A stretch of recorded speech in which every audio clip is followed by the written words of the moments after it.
Hello mga ka-crypto.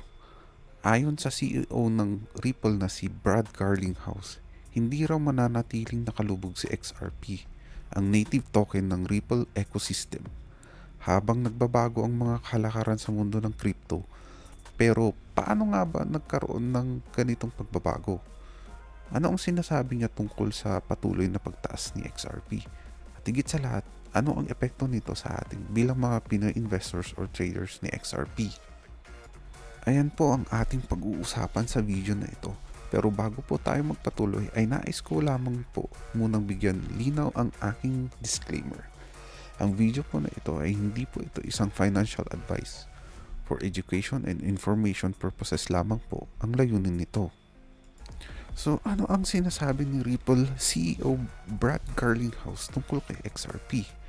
Ayon kay Brad Garlinghouse, ang kasalukuyang sitwasyon ng XRP ay maihahalin tulad sa isang basketball na pilit na pinipigilan sa ilalim ng tubig. Pero sabi niya, kung patuloy mong itutulak ang bola sa ilalim, darating ang oras na babalik ito sa ibabaw na may lakas. Ang ibig sabihin nito ay hindi maaaring manatili si XRP sa mababang presyo habang buhay, lalo na kung maalis ang mga balakid na pumipigil sa natural na pag-angat nito. Sa mga nakalipas na taon, si XRP ay halos naglalaro lamang sa pagitan ng 40 cents hanggang 50 cents.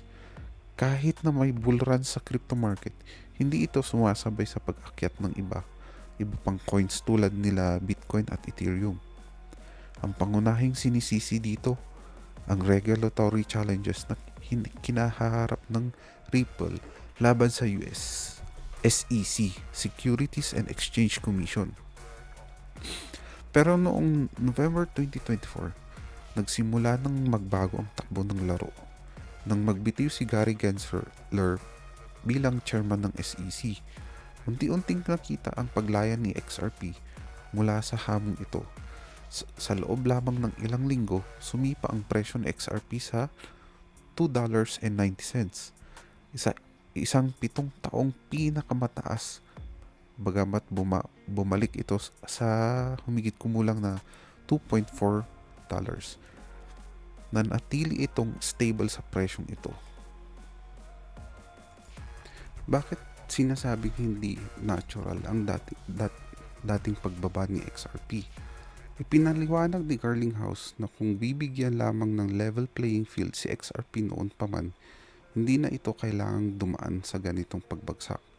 Isa sa mga dahilan ng pagbaba ay ang tinatawag niyang external factors tulad ng mga legal challenges at umano'y hindi patas na pagtrato ng ilang regulatory bodies.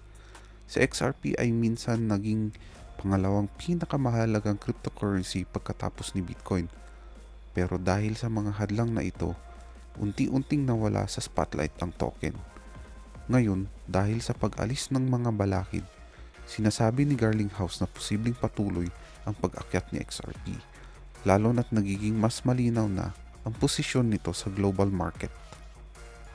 So ano naman ang implikasyon nito sa cryptocurrency market? Ayon pa rin kay Garlinghouse, hindi lang si XRP ang makikinabang sa pagbabagong ito. Ang buong cryptocurrency market ay nasa matatag na pag-angat. Sa kasalukuyan, ang total market cap ng crypto ay nasa 3.5 trillion. Ngunit nananatiling positibo si Garlinghouse na maaring maabot nito ang $5 trillion. Isa sa mga pinaniniwalaan niyang dahilan ay ang paglago ng institutional demand at ang pag-usbong ng mga blockchain initiatives sa Amerika. Dagdag pa niya, ang mga cryptocurrencies tulad ni XRP ay may potential bilang inflation-resistant assets na nagbibigay ng mas mataas na kumpiyansa sa mga investors. Ano naman ang epekto nito para sa ating mga crypto traders at investors na XRP? Para sa atin dito sa Pilipinas, ang balitang ito ay nagbibigay ng maraming oportunidad. Ang patuloy na pag-angat ng XRP ay maaaring magbigay ng mas malaking kita para sa mga nag-invest noong mababa pa ang presyo ng XRP. Bukod dito, Kung si XRP ay mas makikilala bilang isang stable at mapagkakatiwalaang token, maaring magbukas ito ng mas maraming negosyo at transaksyon na gumagamit ng Ripple Network para sa cross-border payments. Ngunit mahalaga ring mag-ingat.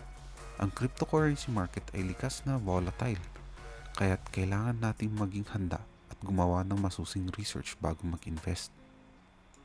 Ang masasabi ko lang tungkol dito, ang tagumpay ni XRP ay maituturing na isang tagumpay din para sa mga nagtitiwala sa potensyal ng cryptocurrencies. Pinakita nito na kahit gaano kahirap ang mga balakid, basta't may tamang sistema at tamang layunin, posible ang pag-angat. Gayunpaman, ang tagumpay ni XRP ay hindi lamang tungkol sa presyo.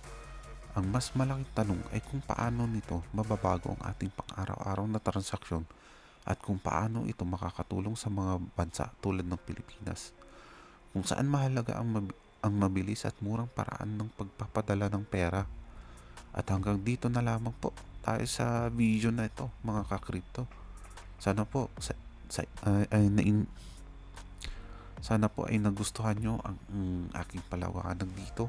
Kung inyo pong nagustuhan, pakiclick lamang po ang like button nito.